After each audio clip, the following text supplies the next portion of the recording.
బానిసగా వెళ్ళాడు.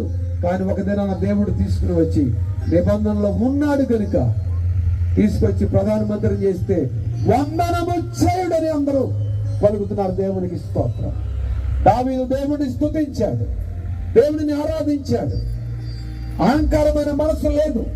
సౌలు తనను తరిమినప్పుడు కూడా, ఆ సౌలు చనిపోయినప్పుడు ఆ పర్వతం మీదకు వెళ్ళి ఆ పర్వతాన్ని గిల్బోవా పర్వతాన్ని దావీదు శపించినప్పుడు ఆ పర్వతం మీద ఇప్పటికీ ఒక గడ్డి మృగం మొలదు.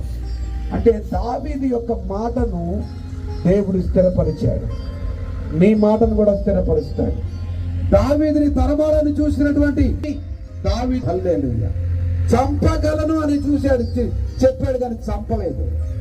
అసూయ, ద్వేషము, కలహము, మత్సరము ఇవన్నీ కూడా మీ హృదయాంతరంగంలో తీసివేయండి. అవన్నీ తీసేస్తే, గర్వం తీసేస్తే హల్లెలూయా.